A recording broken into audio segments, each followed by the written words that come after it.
So your job always fascinated me, especially watching, after watching our techs on set and knowing what you guys did.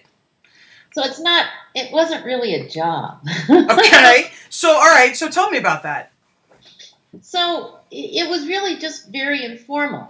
Um, Chris Carter was an old friend. His wife was my mother's best friend. And so he was over a lot. I didn't actually realize that he had started this show. I had gone off to become an assistant professor at University of Massachusetts, and he had gone off to Disney to work for Disney. And then, I started watching the show before I realized that my friend was the Chris Carter that I saw in the credits. Um, and then he really desperately needed to talk to someone with knowledge of biology, but he didn't know anyone. He had his brother, who was a professor, I believe, at MIT, who knew the physical sciences, but he didn't know anyone in the biological sciences. And then he was at a party, bemoaning the fact that he didn't know anyone. And my mother mentioned, well, what about Anne? And he was like, oh my gosh, Anne. And so he had her call me that day and ask me would I terribly mind talking to him about this show, the X-Files, that he was working on. And so my mother called me, and I'm like, oh my gosh, the X-Files, I love this show. I was a huge fan of the show. That's awesome. So of course I was, more than happy to talk to Chris about it. And so that began like that. And so whenever Chris had questions, so these were really script questions. And then when he was filming, he was filming at universities, usually University of British Columbia back in the early days. And so he had, people that were helping him with, more the technical side of here's how you hold a pipette man kind of thing. But I was there, he was, how can you tag people with a smallpox vaccine? I may have to take the squeaky toy away from the puppy. I got two of those. I had to close the door on them. Yeah. He's sitting here with his skunk, so we'll see. I love it. So I'm also gonna have to get some nose spray because I forgot to do that. It's all good. It's all good. So I just started helping him. So I helped him with a bunch of scripts, and then he would send me the scripts, and I'd read them, and it was just fun. I'm an assistant professor, and one of the things that we're supposed to do is help. That was the puppy. Is help people and contribute, our scientific knowledge. And so I was just really, really happy to help him. And then I helped on the movie, and so sometimes it was original ideas. Those were the most fun. And the culmination was the last season, not the last season, but the season before, where I helped on. I got writing credit because I had so much input into this one episode. And so that was just a big shock and huge. Did you get to go WGA with all that a couple years ago? They did contact me about going WGA, and I could have done it. At the time, I had just purchased a very expensive horse, and I was thinking, is it really worth the money when this is probably the only time I'm going to do it? So I didn't actually do it, but I get residuals. Okay. All right. I like that. So, yeah. I was going to say, how far into the series did he call you? It was halfway through the first season. Oh, that fast? Yeah. So it was for the Erlenmeyer Flask, which was my name. Great episode. Yeah. Fabulous so that episode. was the first. You could see the science in there, and so there were a lot of questions asked that ended up getting in there. And then he named one of the characters. He named the scientist after me, and he killed her off and her entire family. And so I guess my question, a little bit about your background. I've read about your background, but I would like to know where you went to school, what specifically you went to school for. I know you're a professor at University of Maryland now. So I would love to hear your background. So I was an undergraduate at University of California, San Diego. And then I got my PhD at Indiana University. And I postdoced actually at both places, Indiana, and then I went back to San Diego. And I became an assistant professor at University of Massachusetts for 13 years, and then I moved to University of Maryland, and I've been there for 18 years. Wow. So, you told me about how you ended up on the X-Files. Now, I guess a question, at the time, I didn't know of, people like yourself who helped out on the scripts. I didn't understand that at that point. I hadn't worked with ER or anything like that. But it also wasn't very common. There weren't very many science shows at the time. What was it like, being part of something so unique and creating something so really educating people who may not have any experience with science? Well, what I really liked was making the character of Scully more realistic, because the things that she was saying and her descriptions, were at least in the scripts that I was helping with, in Chris's scripts, and the other writers tried too, is really to make her, a thoughtful scientist. But more than that, they made her into a real person, which I really liked too. And I would like to hope, that, Chris did know me, and maybe he realized I was a real person and a scientist, and that the two, actually do go together. But before Scully, scientists were just there to be, the evil people. And after Scully, there was the scientists in this show, which is what I loved about it, was they were there to do good. They were there to be part of the solution and not part of the problem. So I loved just putting real science in. I loved the fact that they were using the right microscopes. That was my big thing. Shows before then, I just don't think that they were trying that hard. And my father's a writer, and I know how hard he tried. He wrote a movie called Marooned, which was a movie that took place in outer space. And he worked so hard to make that accurate. He met with NASA people. He really, he checked everything with them. And so that movie actually technically was very accurate.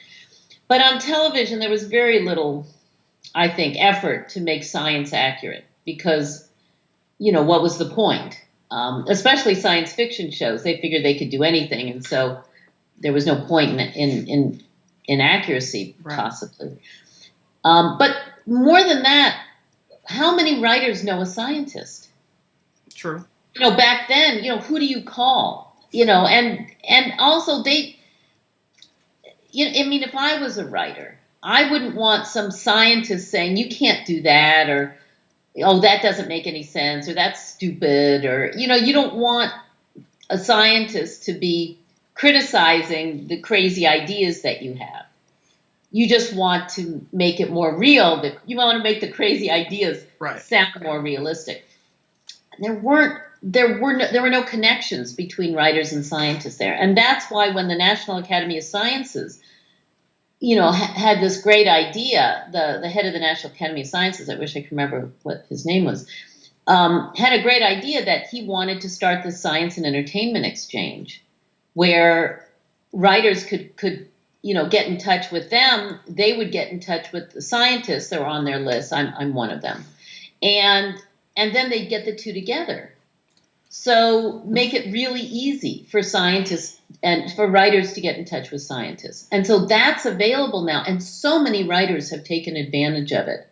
It's really wonderful. Really? The scientists don't want anything. We don't want money. We don't want anything. We're more than happy to help. And so, I've helped with, one other thing right now. And there's another team that have gotten in touch, and so we'll see if it leads somewhere. I hope it does. But at least this is now available, and I'm really proud that I was one of the people that was invited in to talk to other people at the National Academy about why something like this is important. So I was there. The writer of Deep Impact was there. The person who does Law and Order, one of the Law and Orders, he was there, and Jerry Zucker, who was a big part of it, and Jeff, yeah. When we finished talking, giving why we thought this was important, everyone was on board. And they started it, I don't know, it's been around about 5 or 6 years now. Did you realize a show like the X-Files and, shows like ER when I worked on them were really kind of changed the way television has handled science? I mean, you have shows like CSI, NCIS that are more technically accurate than a show that would have come out in 1990. That leads kind of like to the Scully Effect, where these women have been so inspired by the sciences, they've gone into medicine or biology or criminal justice because of that. I mean, were you aware at the time that something like that was going to happen? I actually became aware of it. So I was one of the first people to become aware of what was going on. And it was because it was the 5th season, I think it was. I was contacted by a woman, and I wish I had the original emails from her, but I was contacted by her, and she was doing her thesis, her dissertation, PhD dissertation, on this phenomenon that she was seeing around her, that women were going into science because of the X-Files, and that other, women and men were going into science because of the X-Files. And so she contacted me about it, and I said, we just released that I was the science advisor. Okay, I mean, I didn't tell anyone for 5 years. So they had just gotten out that I was doing this, and she contacted me. It was just weeks later, and she told me about this effect, this Scully effect. She didn't call it that. I don't know where the term first came from, but she told me about what the Scully effect is, and I didn't believe her. I went into how I got started, and just the whole thing and what I did, and how I helped put science and what episodes I've been helping with. And then I was teaching Introduction to Biology at the time, and I had over 500 students, and so I asked them, I said, can you raise your hand if you're sitting here in this majors course for science because of the X-Files? And over half of the class raised their hand. Wow. And I was just floored, absolutely floored. And so it was evident even early on that something was going on. A little bit. Now, did you spend any time on the set? I think you said you did in 2016? Yeah, over the years I would go out to the studio when I had a break, when I was back home, because Los Angeles is my home. So okay. When they moved Canada to LA, when I went back to LA, I would go out to the set just to see Chris and have fun. Okay, yeah, I know it's fun. It's fun. I was going to say, it's very fun being on a set. Yeah, and then I spent almost a week on the set of the new episode, 2 of the new episodes. Okay. I spent a week, and I spent 2 weeks. Oh, nice. But do you have a favorite memory from either being on the set or working, creating a character or creating a story plot over the years? What is your favorite memory from the show? I guess in the early days, my favorite memory on the set was watching them film a scene with David and Gillian, and David was supposed to be in a suit, and he had a pair of kind of just real kind of short shorts on, and then he had the white shirt and the suit top and the tie, and it just looked so funny. Whenever they would stop filming, because he'd get out and he'd be in his shorts and stuff. So that was just funny. So I'll always remember that one. There was a fun time when I brought my friend Margaret Fearon, who I met through the X-Files. She read the book and she emailed me, and we've become, just such good friends ever since. And she helps with the medical science on the show now. And we went out to the set, and they were filming an autopsy scene, and she'd done autopsies, and so they had the corpse backwards. Oh, really? Yeah, so she got them to change that, and then we went into the lab that they were using, and they had all sorts of wrong things. They had X-rays backwards. And so we cleaned it all up and made it right. So, yeah, and then that was a funny episode. That was the Brady Bunch episode, and okay. Annabeth Gish kept there was a Duke basketball game, and every time they hit cut, she would like take off like a bullet to the television. they were they were watching the game, so she could watch the game. So that was funny. That's awesome. But I think my favorite time on the set of all time was the Babylon set and watching the honky tonk being filmed. And that was it was hilarious. I mean, it was just crazy. And David dancing and a lot of stuff got cut. And, oh, really? There was some great stuff in there that he was doing. And just sitting around with, well, no, we weren't sitting, we were standing around with everyone, between scenes. It was me, David, it was, why am I, it's early morning here.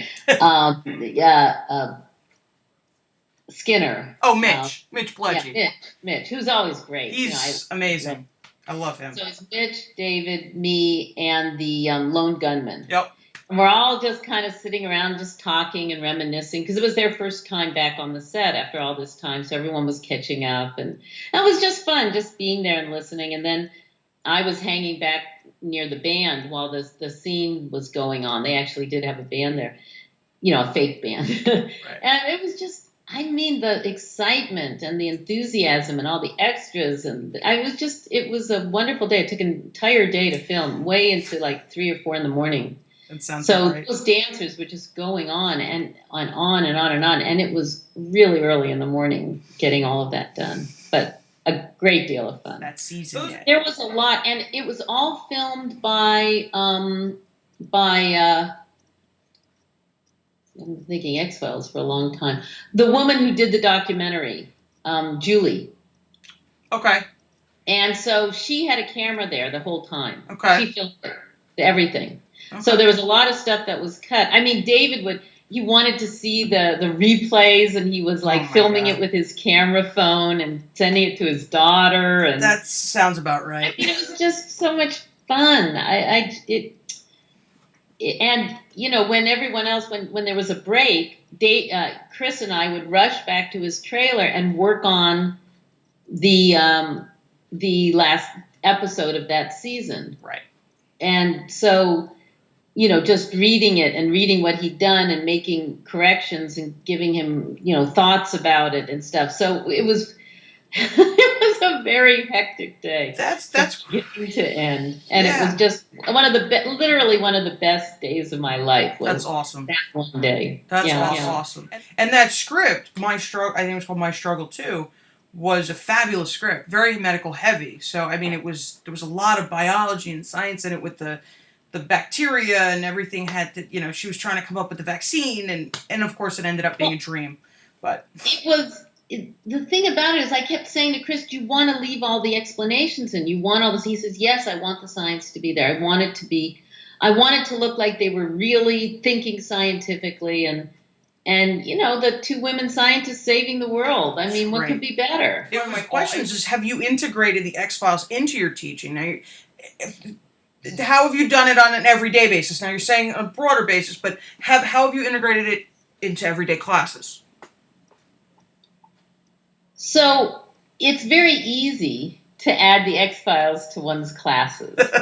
So, for example, when I give a lecture on developmental biology, and there was that wonderful scene between Scully and Dr. Vitagliano, I still remember the name. Wow. And that was the first episode, I believe, in season 5, Redux 2. Yep. And I helped a lot with that episode. And so we had, Chris wanted this alien to start, developing from these cells. And so Vitagliano was saying, it's developing into an organism and it's going through the developmental stages of morula, blastula, gastrula. So I just teach that. And then I show them the clip and, it's very funny. So there's parts of it there. When I used to do genetics, there's a very funny it's a little mistake that's in the episode Home. And Uh-huh. the episode Home has been on Twitter recently Yep. because it was the 22nd anniversary of the showing of the episode Home. Yep. Karen posted the other day. Saw it. Yeah, she's great. I She's have to read hysterical. it. I literally in that new episode, I did not realize that that was one character. I had actually called up Chris and said, "You got great actors for the brother and sister." I said they were fantastic. He goes, "They were one person." And Oh yeah. I know. I did not know that, and I was I didn't either. absolutely by it. I didn't So, know either. It's crazy. but in that episode, there was a funny thing because when Scully was talking about what defects the baby had, she mentioned that it had a defect that was, in her words, a lethal dominant defect. Something Right. she says something around those words. And the problem is that if you have a lethal dominant defect, it means that one of your parents was dead at birth. Which could be a Which could problem. So what she should have said was recessive, which just goes to show that maybe they should have showed all of the scripts to a scientist. Yeah.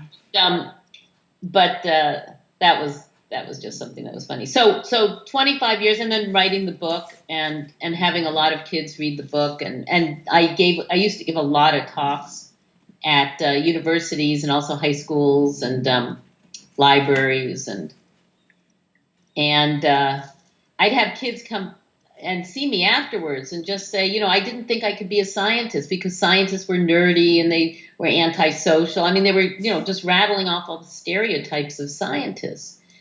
And they said, but I see you. I mean, then there's Scully, but you're a real scientist and you're not any of that. And I can be just like you. And so, that just makes you feel really good. So that's what I'm going to be talking about on October 30th is the Scully effect and how important it is to have TV shows like this that can so influence society in a positive way. So it isn't just that people talk about Mulder and Scully and in politics and things, they're always referring to, well, we're not going to do an investigation like we're Mulder and Scully. So, so it's gotten into the common vernacular, but to really have an impact on society like that, there are very, very few shows you can point to. Are there any that have had such an impact on society? No. Isn't it wonderful how that has changed and that science is cool? I do not think that young people today understand how uncool it was to go into science back when I first went into science, where every character on television who was a scientist was either nerdy or geeky. Not that there's anything wrong with No. but just nerdy and antisocial and repressed and ugly and didn't care about themselves or their appearance or couldn't talk, didn't have a life. They had no lives. And mainly they were evil. There was the mad scientist. I mean, scientists were evil. And I don't think kids today, when they see movies like The Martian, you don't think of him being evil. Right. It's Matt Damon. He's cute. He's adorable. He's not evil. And they can say, wow, I could be like him. I could be a scientist. I could be an astronaut scientist. Wouldn't that be great? One of my postdocs in my lab, his wife is a scientist at the FBI. That's crazy. Because of the X-Files. So she actually went to the FBI. So that a show has done this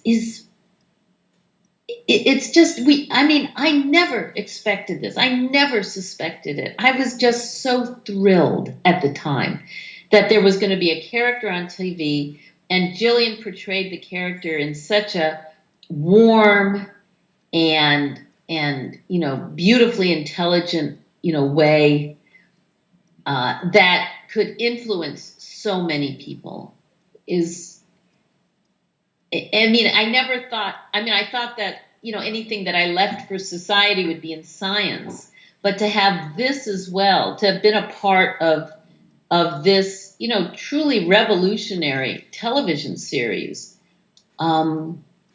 was really, something very, very special. Well, I was going to say, I mean, could you have imagined 25 years ago that this would still be such a phenomenon, that it would still be affecting children who are 10 years old, who weren't around when the X-Files started?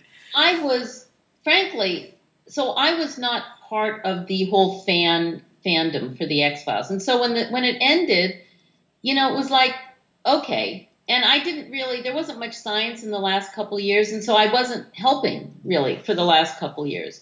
And so, I was watching, and then the X-Files was over, and, it was fine. And I was not on social media at all. And then a friend of mine, scientist, got me on social media, Twitter. I just do Twitter.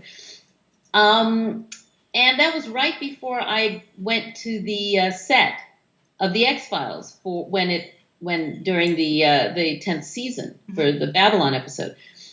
And they were, back at that time, they were not being real strict with pictures. So I would ask people, can I take a picture? So I'd say to Chris, can I take a picture of you here? He'd go like, yeah, sure. And so, I was taking some pictures, and I was being careful not to show anything. Sure. Because even though they weren't saying that to me, I knew better than to do that. But I was taking some pictures, and then I thought, I wonder if anyone on Twitter, which I barely knew what to do, would be interested in any of these pictures from the set. And so I put a couple of pictures on of Chris and his dog and, some other stuff from the set. And, I had like 2 followers. And then all of a sudden I have 700 followers. And all of these people emailing me, tweeting me about, oh my gosh, you're there. And I can't believe it. And how excited they were that the X-Files was coming back. And that, it was astonishing. And so getting on, now I have a lot of followers, a lot more than that.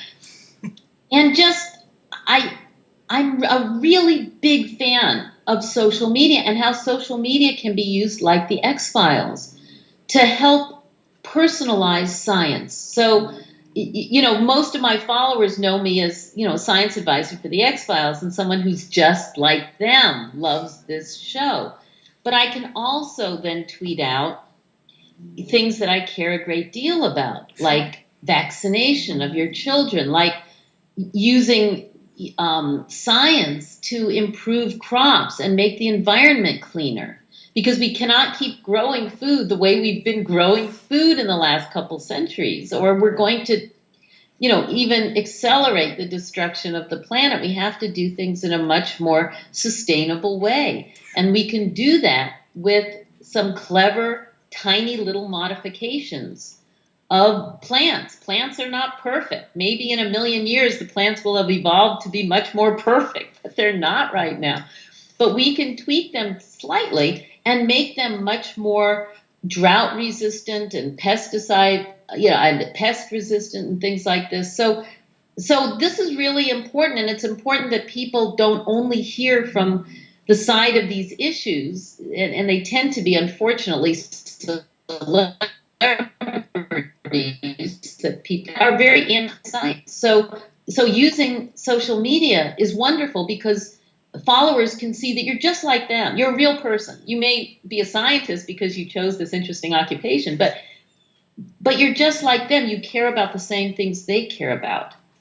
And at the same time, you're very, very much in favor of some things that they may think, other people have said this is bad and causes cancer and kills bees and things like that. And you can present, no, that's not really true. There's so much fake news. Yeah. There's so much, not fake news in the way that a certain president is talking about fake news, but just fake, people don't feel like they have to tell the truth.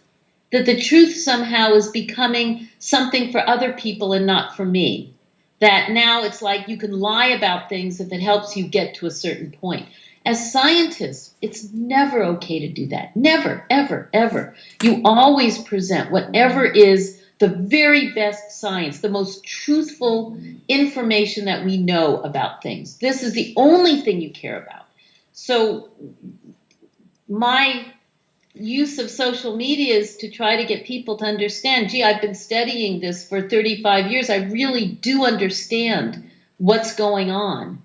And I have no problems whatsoever about things like genetically modified food where it's been slightly tweaked. And in fact, I choose it. When I go shopping, I choose that rather than other things because I know it's had fewer pesticides or it's had better herbicides put on it, and it's growing more sustainably without tilling and things like that. So that's another way that the X-Files, where I'm using the X-Files to promote, I think of, better understanding of science for people that are not scientists. And you're saying Twitter. Do you have a favorite episode? I have a couple of favorite episodes. Okay.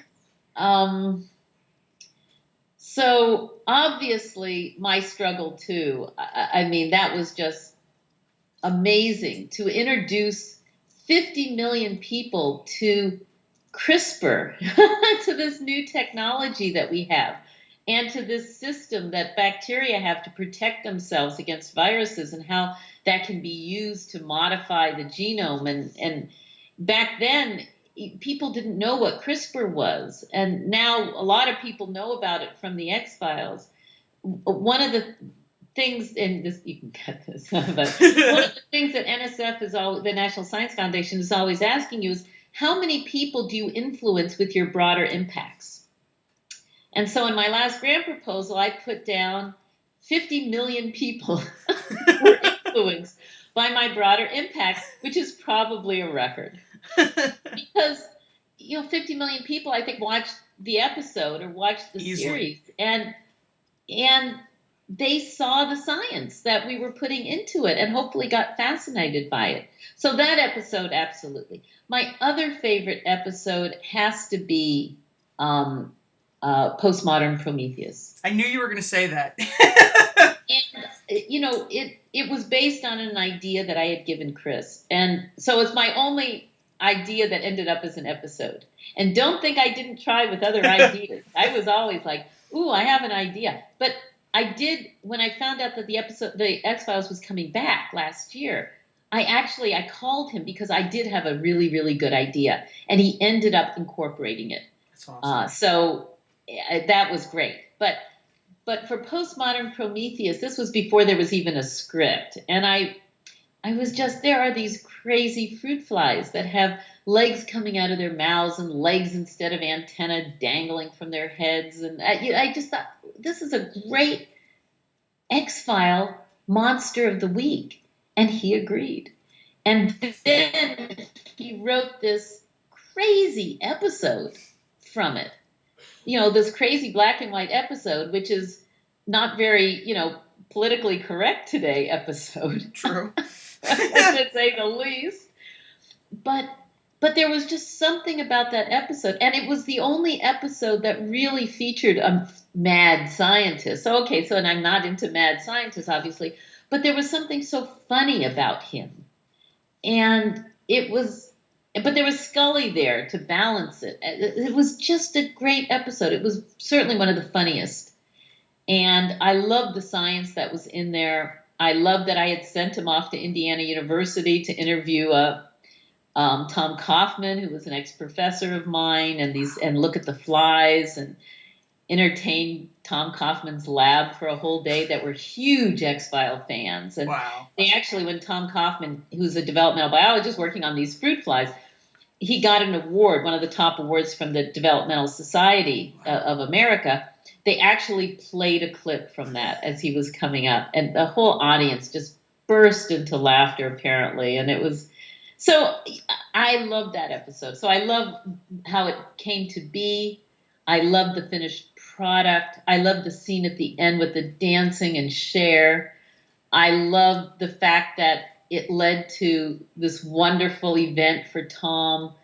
All of that. I just think that was kind of the perfect episode. I don't think anybody. And there's so much in there. The Cold Spring Harbor fly meeting T-shirt on the graduate student, and opening it up and opening up the flies and letting the flies. I mean, it was just funny. And the lightning and the skulls it just was.